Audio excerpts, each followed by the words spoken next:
Bonjour à tous. Pas facile de passer après Marie-Hélène. C'est très impressionnant et quel honneur aussi.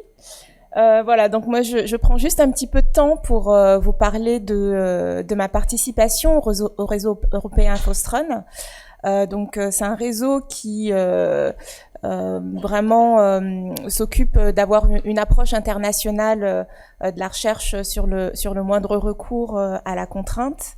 Voilà, donc l'idée c'est vraiment de vous montrer comment est-ce qu'on le parcourt finalement pour en arriver là, et puis l'intérêt aussi et les objectifs de ce réseau.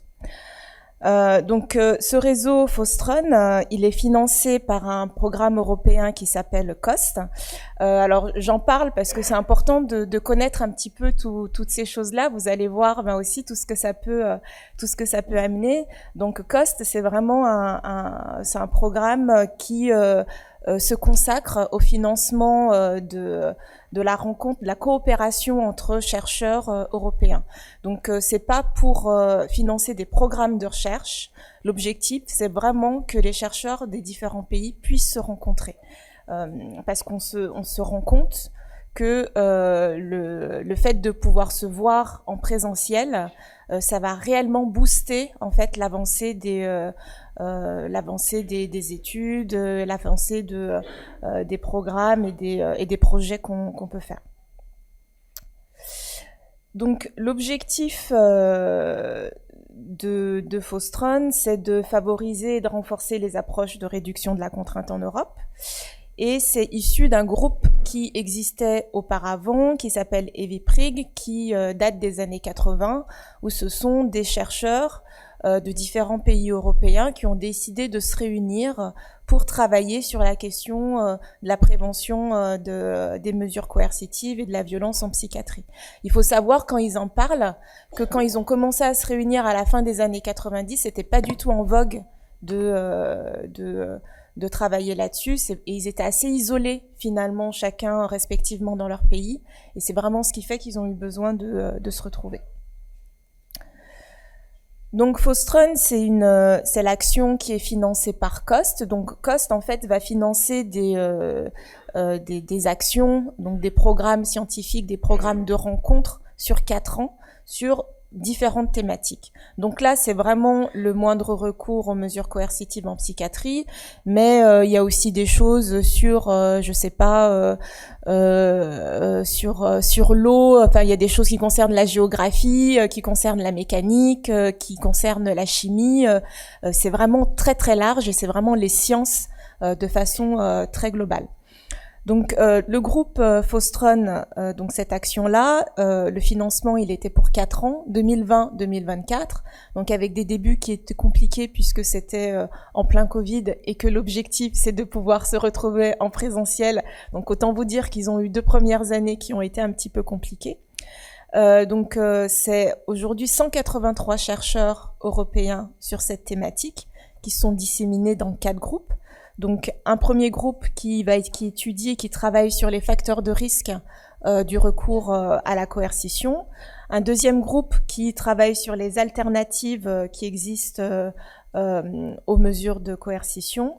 Un troisième groupe qui travaille à finalement comment est-ce qu'on peut avoir quels objectifs finalement pour tout ça, et un quatrième groupe qui travaille spécifiquement sur les sciences de l'implémentation. Donc les sciences de l'implémentation, on en a un peu entendu parler hier. Moi, c'était une découverte pour moi, et c'est pour nous, c'est le groupe le plus important aujourd'hui du programme, parce qu'aujourd'hui, il y a eu beaucoup, et on l'a vu avec Marie-Hélène, on a beaucoup de résultats d'études sur ce qu'on devrait faire pour diminuer le recours à l'isolement et à la contention dans les services. Et aujourd'hui, ce qui nous manque, c'est comment les implémenter. On a tous des guidelines, enfin la HAS a sorti des pages et des pages de directives, de choses à mettre en place, mais comment faire en sorte de changer les comportements de façon durable et de façon effective dans les unités. Et ça, c'est vraiment le rôle des sciences de l'implémentation. Voilà. Et un quatrième groupe qui est vraiment plus un groupe de communication qui va s'occuper de la dissémination, etc. Donc moi, j'ai intégré le groupe 2 et le groupe 4. Voilà, donc les alternatives aux interventions, parce que je travaille sur le plan de crise conjoint, et puis les sciences de l'implémentation, parce qu'il y a toute la question de comment aussi implémenter le plan de crise, et ça je peux le travailler à travers ce groupe-là avec les collègues. Donc c'est 37 pays membres, aujourd'hui Fostron. Donc voilà, je ne vais pas tous vous les lire, mais c'est vrai que c'est beaucoup de rencontres. Donc le parcours, comment est-ce que j'en suis arrivée là? En fait, parce que la particularité, alors en termes d'organisation, c'est qu'il y a deux, on va dire, représentants du comité d'organisation par pays. Donc il se trouve que je suis devenue une des représentantes pour la France du comité d'organisation. Donc voilà, je représente la France au niveau des votes, etc. pour Fostron aujourd'hui. Donc comment de ma place d'infirmière stéphanoise au CHU de Saint-Étienne, je me suis retrouvée à siéger à ce comité-là. Déjà, c'est pas moi qui ai décidé de le faire. En fait, on est nommé. Donc c'est une demande de Fostron et après du ministère de la Santé qui, avec un coordonnateur COS national, qui vous demande, qui vous donne une invitation pour le faire. Moi, j'avais été introduite sur Fostron par Livia Velpri, qui est sociologue et qui était déjà membre du comité d'organisation pour la France, mais elle était toute seule. Et normalement, il faut 2 personnes pour chaque pays. Ce qui s'est passé, c'est qu'un jour, elle m'a envoyé, parce qu'on travaille ensemble sur PledCare, donc vous voyez les liens avec la recherche, et après une visio, connaissant mon travail, elle m'a envoyé un mail en me disant, demain, c'est la deadline pour faire une proposition, pour participer à ce qu'ils appellent une training school, donc un stage, qui va se passer au Danemark pendant 1 semaine et où vous allez travailler les alternatives à la contrainte. Je dis ok, c'est bizarre, mais bon, c'était vendredi soir. Bon, j'avais plein de trucs à faire, mais c'était pas encore minuit. Et à 23h, j'ai envoyé un résumé de mes travaux, etc. Et quelques jours après, j'ai eu un retour disant que j'étais acceptée pour partir du coup au Danemark. Donc j'ai quand même envoyé un message à Livia, je lui dis mais est-ce que t'es vraiment sûre que c'est un vrai truc, parce que ça me paraît quand même bizarre, t'es vraiment sûre qu'ils vont me payer pendant 1 semaine pour aller travailler au Danemark? Et c'était un vrai truc. C'était un vrai truc. Voilà, donc ça s'est fait comme ça. Alors bien sûr, si elle me l'a proposé, c'est aussi parce que je parle anglais, ça nécessite d'être bilingue. Enfin, tous les échanges se font du coup en anglais. Alors j'ai pas un anglais parfait, loin de là, mais de mes origines, on va dire, je parle anglais. Donc le parcours pour en arriver là, donc je participe à cette training school et à la fin de la semaine, après avoir échangé avec les membres et avoir parlé de mon travail aussi, ils ont commencé à me dire ce serait en manque de visibilité, de lien avec la France, ça nous intéresserait vraiment que tu nous rejoignes. À ce moment-là, je faisais même pas partie de Fostron du tout, même pas en tant que membre. Et c'est une rencontre, Déborah Alou, qui fait partie du coup des membres, qui m'a poussée en fait à y aller. C'est important pour moi de parler des Déborah parce que c'est vrai que quand on se retrouve dans cette situation-là, on se dit mais non, je vais pas y aller. On a beaucoup parlé de l'autocensure, etc. Enfin, c'est quand même quelque chose à la base qui est réservé que aux doctorants. Moi, je venais de finir mon master de philosophie, mais j'avais pas du tout de doctorat. Donc c'était réservé aux doctorants et pour moi c'était pas ma place. Et c'est vrai que le fait d'avoir quelqu'un finalement qui me ressemble, elle est née au Nigeria comme moi, elle est doctorante au Portugal, elle est brillante, enfin extraordinaire. Et le fait qu'elle me dise, enfin ça m'émeut d'en parler, le fait qu'elle me dise vas-y, ça m'a vraiment poussée. C'est vrai que la représentation finalement, c'est vraiment quelque chose d'important. Donc, disséminer et pousser les autres, c'est quelque chose qui est important. Voilà, donc des doutes, des rencontres et des modèles. Donc, l'importance aussi de la représentation des femmes dans ces groupes scientifiques. Et c'est vrai que la force aussi des groupes européens, c'est qu'ils sont très stricts sur la parité et sur le fait qu'il y ait vraiment des femmes qui soient présentes en termes de recherche scientifique, quels que soient les domaines, et c'est vrai que ça aide. Donc des échanges, donc on échange, il y a des travaux, les training schools, des travaux en visio, des rencontres en présentiel. Donc moi, sur ces 2 dernières années, puisque moi j'ai commencé en 2022, je suis allée à Manchester, Prague, Helsinki, Oslo pour les rencontres. J'ai un bilan carbone terrible, mais bon, je me dis que c'est pour la science. Donc des productions, des publications, beaucoup d'éléments de compréhension. C'est pour ça qu'on a besoin de se rencontrer. Des choses toutes bêtes, par exemple l'isolement. On lisait chacun avec les autres. Merci. Chacun avec les autres, les publications des uns et des autres, et quelque chose de tout bête. Mes collègues du Danemark et de la Finlande, ben ils n'ont pas d'isolement, et par contre il y a de la contention. Et ça je comprenais pas. Et nous, ils comprenaient pas non plus pourquoi on avait de l'isolement. Et en fait, on a discuté ensemble, et on s'est rendu compte que là-bas, en fait, c'est interdit de fermer quelqu'un seul dans une pièce. Donc l'isolement est interdit, la contention est autorisée, parce qu'en fait, il y a par contre un professionnel qui reste dans la pièce avec le patient s'il y a besoin d'une contention. Mais par contre, l'isolement est interdit.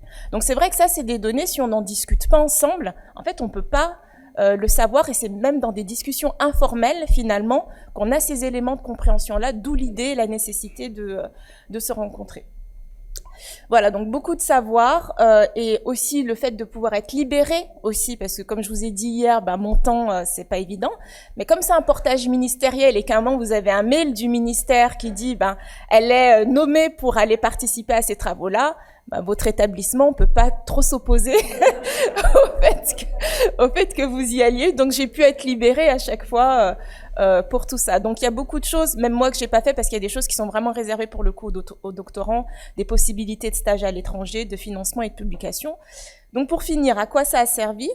Donc moi j'ai eu beaucoup de doutes sur ma place en tant que comité de management, mais en fait le fait que j'intègre le comité de management, ça a fait beaucoup avancer les choses, parce qu'en fait à la base il y avait que 2 personnes, 2 Français sur les 180 personnes, et ils ont vraiment dit que depuis la fin des années 90, où ils travaillent sur ces questions-là, pour eux la France est un point aveugle. Toutes les publications de comparaison des données, il n'y a pas la France dedans. Et ça, il faut le savoir. Ils n'arrivaient pas à savoir ce qui se passe en France. Moi, j'ai mon explication. Je pense que le fait qu'il y ait peu de recherche en France, et que quand je vois le groupe Fostron, c'est tous des docteurs, mais c'est des backgrounds infirmiers. En fait, la recherche internationale, on voit avec Marie-Hélène, sur le moindre recours, elle est beaucoup portée par des infirmiers doctorants. Et si vous êtes un pays où vous n'avez pas d'infirmiers psy doctorants, bah, du coup, vous n'avez pas de recherche sur le moindre recours. Et je pense que c'est ce qui s'est passé en France. Donc, point aveugle, la France. Donc, avec mon arrivée, on est quand même passé de 2 à 11 membres français. Donc, ils sont plutôt contents. On est bien remonté parmi les autres. Donc, voilà... Il y a Jean qui nous a rejoint, le professeur Fakra, Sébastien Saïta, Magali Coldefi, donc en plus des personnes qui peuvent vraiment amener des choses pour les travaux. Donc on va aussi avoir l'honneur d'accueillir la dernière rencontre des 4 années à Lyon. Donc je suis chargée de l'organisation.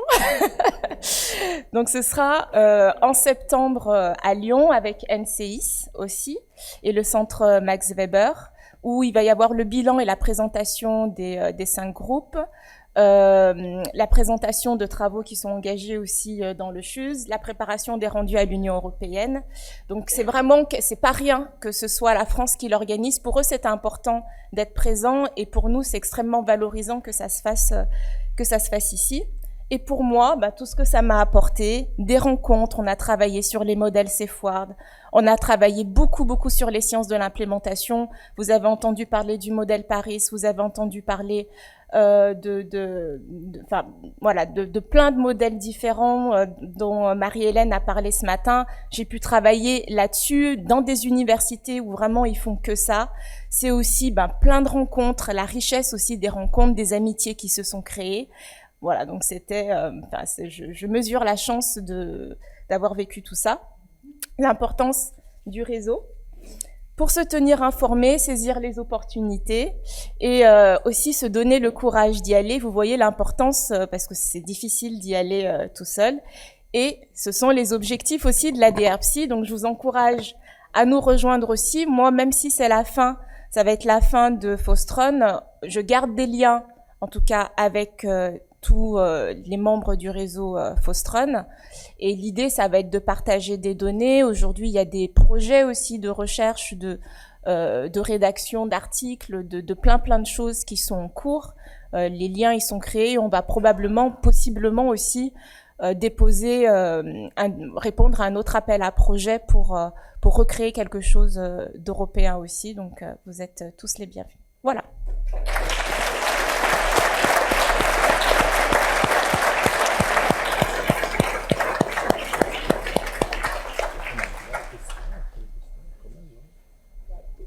Oui.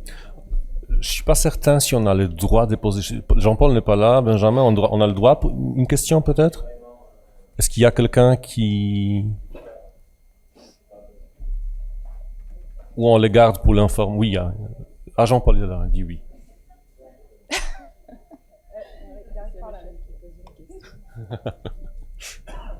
Merci Yvonne. En fait, c'est pas une question, c'est une confirmation.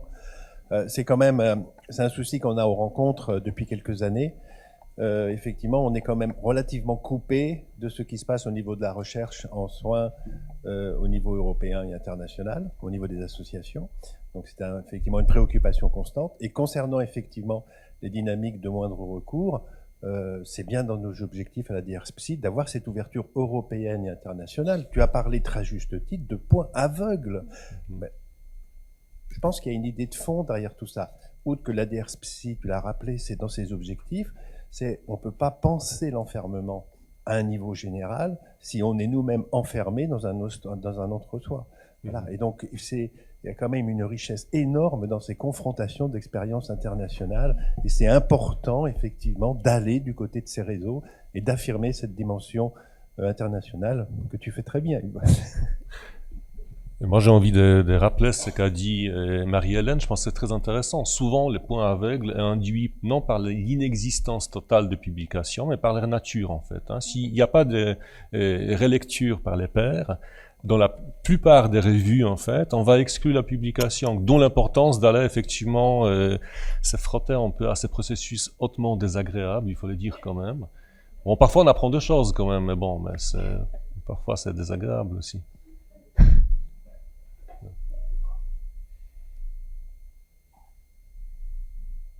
En tout cas, oui, juste pour confirmer, c'est vrai que tu parlais de Joy Duxbury et effectivement, j'ai eu l'occasion de passer toute une semaine avec Joy Duxbury. donc c'est vrai que c'est vraiment une des chances, une grande chance.